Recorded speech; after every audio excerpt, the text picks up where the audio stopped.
You have Charles. Hey, Max. You got Razor. Hey, Ron. Mama named him Aaron. I'm gonna call him Aaron. His mama named him something different. Oh man, so yeah. Snitching. Thank y'all for staying tuned. We really appreciate that, and hopefully that means you've been entertained and also informed. And that's all we ask. Seville world listening, streaming worldwide, and hopefully that listenership went up a little bit because man, these guests have been on point today. Now these women, these black women have been on fire. I tell you. Yeah, they getting it. Love our sisters, man. We got a new hashtag that last segment. Yes, Lord. Them kids. They don't want to play the hand game. I only can say that online though. Yeah. I don't know what you're talking about. But yeah, so What they spell? Oh my God. What they spell? Say fifth. Plead the fifth. Yep. Plead the fifth. No, And it's not going to stop either, folks, because we have another inspiration, another story. A local young man that's went and been doing this thing for real. Turn a passion into a career. It looks like a multifaceted career. Some folks here locally, some of his educators may be listening. Bring them out, Charles. Folks, you see, Mama Mache. I'm trying to introduce them right. I'm trying to pump it up. Bring them out, Charles. It's all star here. Talking about Mr. Cameron LeDay. Hi. Yeah, how you doing? I'm good. Good. Like nervous a little bit. And That's all right. That's why we started off the way we did, so you can just sort of shake him loose a little bit. And as we said, he is joined by his wonderful mother, Mache Wells, as well. Thank you for joining us. Yeah, so you know what? Like I've been thinking since we talked about Cameron coming on a while ago, right? And finally got here, and I'm still not sure how to start it. And the reason being is because because I remember him from what, 4th grade, 5th grade. Really? And I know about his accomplishments, but I know he has a great story, to go along with it. So inspirational. So, Cameron, if you don't mind, I'm going to just kind of hand it over to you, whether you want to start with the professional piece or just growing up here in Charlottesville, getting to your dreams. Okay. Yeah. I guess I can start with Charlottesville. I come from Albemarle County schools. I went to Agner Hurt for elementary school. And I went to Burley for 6th grade and Jewett for 7th grade. All throughout my academic career here, I kind of dealt with a lot of mistreatment, I guess you could say, from like staff in the school system. It came to a certain point where I feel like I was targeted in a way. How young were you? All the way back to like what, 3rd grade, elementary school, like 2nd kindergarten, like very young. Yeah.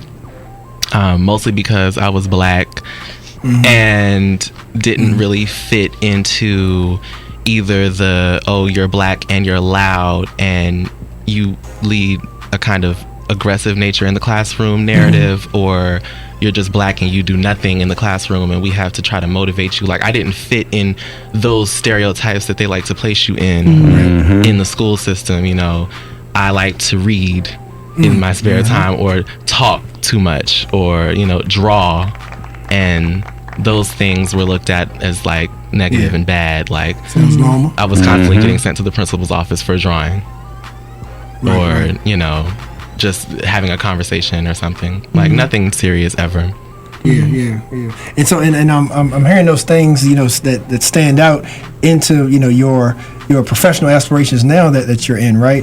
And so, the way that you stand out, the way that you have that love, that passion for drawing. Like, so sort of tell us, like, what bridged you? At what point did sort of what was perceived as like sort of not being like inclined, turning into like actually can follow my passion, my dream, like regardless if you get me or not? Like, was there a certain point in your youth that you kind of look back at where you knew that this is where you wanted to go with?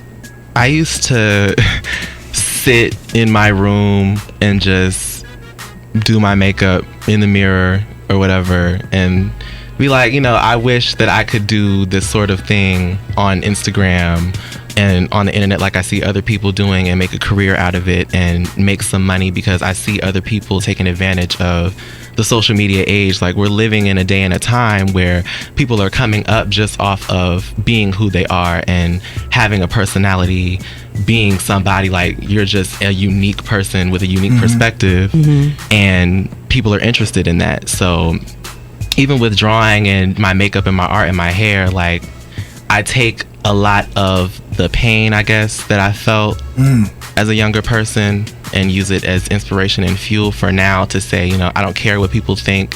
And even though I used to, maybe as a child, like I've become stronger now and I'm able to just be resilient and do what I want. And it's proven to be a success. So talk about that freedom that comes along with not caring what other people think. I don't know. I mean, I came from a lot of anger when I was younger, being made fun of for just being different. Mom is definitely in your corner, right? It looks like you have a shirt with Central Park 5 on. You got a jacket cover. Is that what it is? All right. Yeah, it definitely looks like Mom is in your corner. She's attentive to the words that her son is saying. Yeah. And you know, and when I was saying, you know, when he was young in his youth, but Cameron, how old are you? I'm 18. I'm going to be 19 on Friday. That's right. He's still on Friday, all right? Well, happy early birthday. Thank you. You know, so he's still in that youth. Thank God it's not on Thanksgiving this year. Last year was awful. And now, Mom, don't be shy there. Okay. Like, and now how deep you want to go? Because I feel like that you guys have such an inspirational story when it comes to you seeing him and his gifts and not taking no for an answer. Absolutely. Tell us more about that. Well, to lead off of what Cameron was saying, his journey through Albemarle County schools was not an easy one. I was called in on a variety of different occasions. I felt like I needed a backpack and a school schedule for as many times as I was up there. Went before Mr. Baldino, the superintendent of schools, I'd say all of 4 or 5 times for issues that really seem minimal. You know, this kid has been articulate, even though he's drawing a blank today. He's very articulate, and he does like to delve into sometimes, you know, the what ifs or whys. Some things that, you know, I called him my little Nat Turner because, you know, he noticed certain things going on, and he's like, well, why are these kids over here and all of us are over here, you know, and he would, you know, get in trouble for it. His last, I'd say, 3 months of school, he did it at home because they deemed him unfit to matriculate at Jack Jewett. And that was what prompted me to say, okay, enough is enough. This kid's talented. I could go on for days about, you know, from a child, just seeing him as a little kid doing things that he really shouldn't have been doing at his age that were just so phenomenal. And I felt like they were pigeonholing him into being some troubled kid. And so when I researched, I found a school in Newark, New Jersey, Arts High, Michael B. Jordan, Sarah Vaughn, Tashina Arnold, they all hail from that school, and I figured, you know, why not step out on faith and take that journey? He auditioned, he got in, and that's really where his creativity was able to kind of skyrocket because he wasn't pigeonholed into this troubled kid label. You know, he was able to be creative. He was amongst other children who were creative and had a passion for the arts, and he was able to be him. And from there, you know, you see his Instagram, you know, he's able to be him. So. I got a question real quick, Max. She just tapped on to something that I wanted to talk to both of them about. I like business, and I noticed that he turned it into something successful. So when did y'all decide to like turn this into a lucrative business or something that his passion turned into much more? So speak on that when you decided to turn it into a business. I can't even really say. It really just happened out of nowhere, honestly. I really was just posting, using their products, posting pictures with my hair done, and they took notice of it. They posted me on their Twitter. Now, when you say they, who are you referring to? Arctic Fox. They're a hair dye company. They're an affiliate company with Sally Beauty. The CEO, Kristen Leanne, she's a YouTuber in LA, so she like found me as well through Instagram and reached out and wanted me to come out and model, and eventually it was just them emailing me with the plans. I didn't know that they were having the shoot. Honestly, I never really knew that this was going to become anything more than just popularity on Instagram. Like I never would have thought that my art and the things that I do would be recognized by a huge company, let alone somebody that would want to fly me and my mother out and go above and beyond. Like for them to go and do all that they did is just unheard of. Like, Congrats. Make sure that you, from a business standpoint, we all have a time when we're like the spotlight is on us. Make sure that y'all do everything to protect yourself, so this isn't just a memory, but a legacy that you build from here on out. And and I've always known the business aspect of it as mom. My wheels There you are go. always All turning. right. Just Momager? seeing the potential. Momager, yeah, that's it. I hate That's that it. term. I do. Yeah, Charles said it. Chris Jones always mine, and it just drives me crazy. But his talents as a mom, just seeing it nurture and cultivate, I've always known he was bound for success. I mean, we're in the very beginnings of it now. We're blessed. He's being, shopped for different things. So it's always just like this young black boy who was put out of schools here is now, flourishing and striving and just living his best life right now. So that's, or at least trying at least to. try to, but on his way. Yeah. So Hey, so how about we take a quick break, y'all? Play a song, play a bill or two, and then we can get right back to it. Now that you shook the cobwebs off a little bit, Karen. A little bit. So IMHO Talk Show. We are still here. Thank you for listening. Thank you for your support. And we are still here with Cameron LeDay. And so, Cameron, as we went to break, we wanted to just come back in this last segment here, just to make sure that the folks definitely know the fullness of your work, because it's good stuff. So we want to hear about your plans, your goals you have coming up, what that's looking like. But definitely also, one thing that stood out to me is that I noticed how you were very aware of your blackness, right? Because you mentioned that and how you felt discriminated against when it came to that. But, but the way that you carry yourself and whatnot, there's, you don't fit into a hole. Like someone say, like you're very flamboyant. I remember that about you for a while too. Like you outspoken. Like whether it's the dyed hair, whether it's the makeup, whether it's the way you dress, you didn't worry about fitting into anybody's box. So I'm curious, besides that blackness as well, whether it's sexuality, whatever the case is, that, and it also feeds into also, Mom, Michelle, of when we look at, I'm glad that the online presence worked out and that you are a part of his life. So parents, that's important, because so many of our young people get taken advantage of, online and whatnot. So to have that guidance touche to you, for him to be able to achieve his dreams. So many people waste time on social media as well, but this, was something totally bigger. So yes, I just wanted y'all to sort of touch on that, Okay. Yeah. I have to touch on, I guess, the fact that I'm only very recently coming into my identity completely. I haven't always been able to fully represent myself in the way that I wanted to. I've always found myself trying to find like shelter within the black community or like home, and I never really received that completely, especially like locally, going to church and things, and constantly just feeling like I was wrong, or like what people assumed that I represented, which to a certain degree it had some truth to it, but a majority of it was ignorance, was wrong. So you have to unlearn that, and I'm constantly, writing a lot for black people. I find myself in a lot of online arguments. A lot of the time my mother gets upset with me for constantly kind of battling, but I push for the rights of people of color and LGBT people and just marginalized people in general. But I've never really felt like I've been kind of given that same Grace. And it's like also I feel like, what was that? Cameron, it's very difficult to ride for somebody that doesn't ride for you. That's what I'm saying. Yeah. That's what I'm saying. Like, I've always kind of had to walk in my own path and carve my own lane, because I've never fit into one box or the other. That's called a leader. And I've never really identified even with that. Like, when people look at me now and they see me even at work, or people that I know or family members, and they're like, oh, you're doing big things, you're out there. I'm just like, I'm kind of just gliding. And it's unique because it's something different to everybody else, but I'm just existing in my own space and in my own lane. Just being Cameron.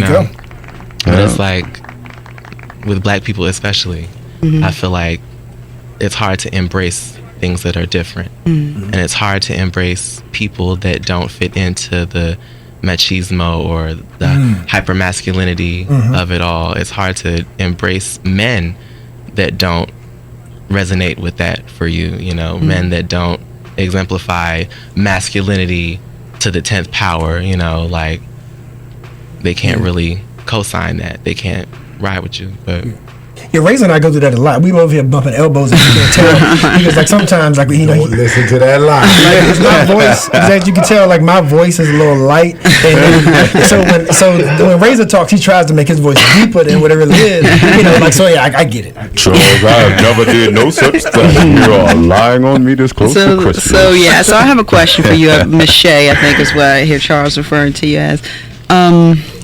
You know, it is important to me that we, in my humble opinion, have conversations that have some relevance and resonate with the people that are listening and help them, right, in some way. That's the purpose of the show. Right. And so I'd like to ask you about, and let me know if this gets too personal, your what it was like for you to come to a place where you could wholeheartedly, as a mother, support your son's differences, challenges, hurts, whatever, you know. And let me add this, a quick story. I was hosting a local event this past summer. I was having lunch inside of a space there when they had glass windows so I could see outside into the park. And I saw a young man dancing to some music that was being played. And I guess the best way to just plainly say this is that he was kind of dancing like a girl. And I saw his mom yell at him for dancing like that. And just the hurt and like this disdain on his face about how she was treating his difference or what he perceived as who I am. Absolutely. And to have to, and I just, you know, it gave me a different perspective of how to view when people shut down or try to kill what you think is you. Right. Oh. So you deal with all these emotions. Absolutely. Right. So what's that like for you? Absolutely. I've never been one to discriminate. I've always had a plethora of diversity within my social group. And so when it came to my own son, that kind of opened up my third eye to what's real. You know, I have gone through this journey with Cameron, and I was not the mom that was totally embracing my son not wanting to go out and play basketball with all my friends' kids. You know, like all my friends' kids' sons was outside playing ball. That wasn't Cam. He was very artistic. It wasn't necessarily flamboyancy. It was him being just in the house reading, drawing, creating, and whatnot, and it was just different. But if I don't support him in this world, then who is? And that was the biggest thing for me. I had to get over myself. I had to unlearn everything that I had learned coming up in the church, and I hate to say that, but you know, when it comes to my own son, I can't imagine there being anything that would have created him that would have made him wrong. You know what I'm saying? So I had to unlearn a lot of things that I had grown up being taught, and it's no fault to anybody, but it just is what it is. Nobody really will understand it until someone, it's not just a friend of mine, this isn't just somebody I know, this is someone that I've known since he looked like a wad of gum in my belly, and I've watched him grow into this beautiful young man that he is now, and I had to get over myself. You know what I'm saying? That is powerful. I don't mean to cut you off. Like, please hold your thought. But I just had to say, like experience is the best teacher. Like that may be sort of cliche, but that is so true. You don't know how you don't know what you truly believe until it hits your front door. Until it hits your front door. You don't know what you truly just did by y'all having that conversation just now, because, like you said, you brought in a couple entities, church. Which a lot of church hurt comes from a lot of different areas. You brought in the fact that this is the child that I love, that I had issues with what I thought I saw in the beginning. Absolutely. And then you unlearn. I will own it. Right. Absolutely. So for what the conversation that y'all just had across the radio has a lot of people listening and not paying attention to anything else because you just described their household. And observing that, you know, gave me a different perspective, because if you want somebody to accept you and love you for who you are and help you along, you want mama. Right. And this we're talking about a young black man in this world right now, and he's gay. So those are a couple of different hurdles that he cannot face by himself. He needs that foundation of support. Right. I couldn't send him out into this world without that, because, for goodness sake, look what we deal with. Yeah, if you're not there, then what does he have? If he only has me, then that's it, and that's fine. And I'm gonna rock with him until I don't have any breath. He's mine. You know what I'm saying? Yeah, that's right. That's right. That's I'm so that's proud right. of him. I'm so proud of him. I get choked up talking about it, because really, his journey has been a great one. As far as seeing him, I would not have been as strong as him coming through myself. You understand what I'm saying? I went to St. Anne's. I was totally a minority throughout my entire schooling, from 4th to 12th grade up there at Stab. Kind of being myself, kind of trying to fit in, trying to assimilate, because I just wanted to be accepted. And I watched my kid go through so much, and his resilience and his strength. I gotta rock with him. You know what I'm saying? Like, I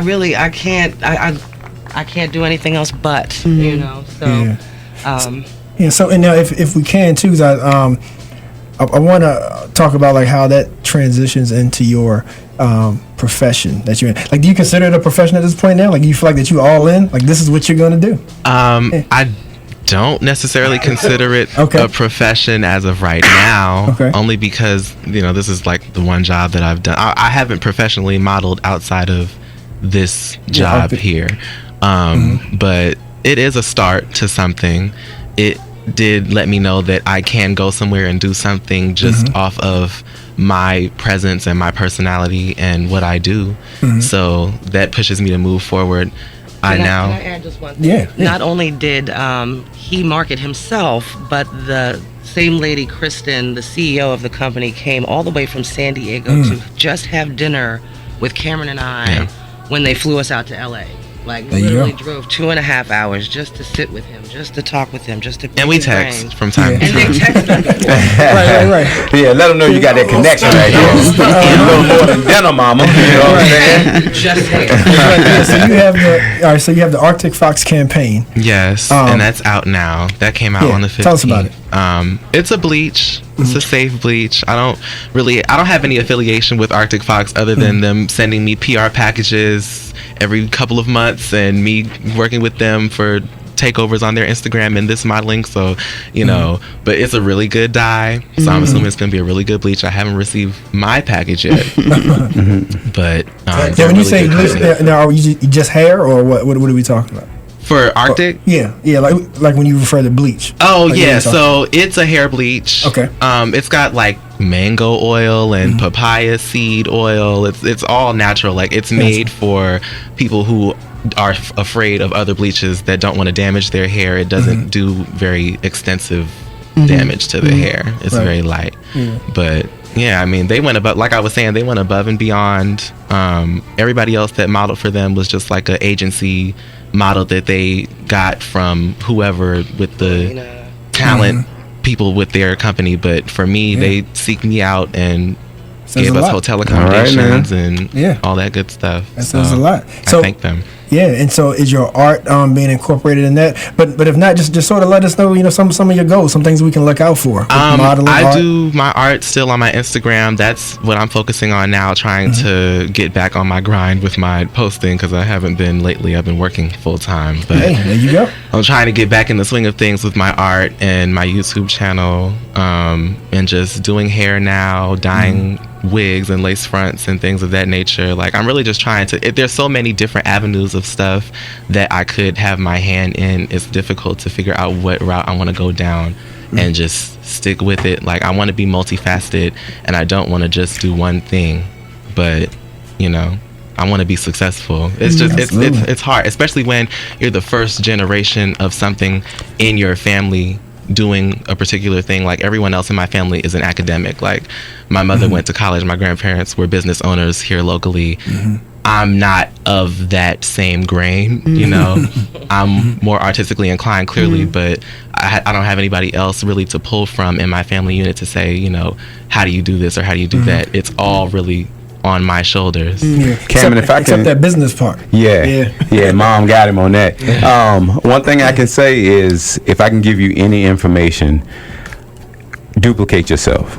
If you're thinking about longevity in any game, take it from my mistakes. Don't try to do everything on yourself, putting it all on your shoulders. When you see somebody that you see yourself in that person, duplicate them so that it grows, so that you can financially benefit off of the growth that they do. Because it's going to come a time when you're not as passionate about what you're doing as you are now. Yeah. Hopefully it always lasts, but in reality sometimes that dies off. But when that next person finds that run, you run right with them. In the African American community, a lot of times we don't do that. We're fearful of somebody being bigger than we are. Now, you don't want to give out the information. Absolutely. Now, no, don't cut me out. This is family. We talk. That's when we reach that point.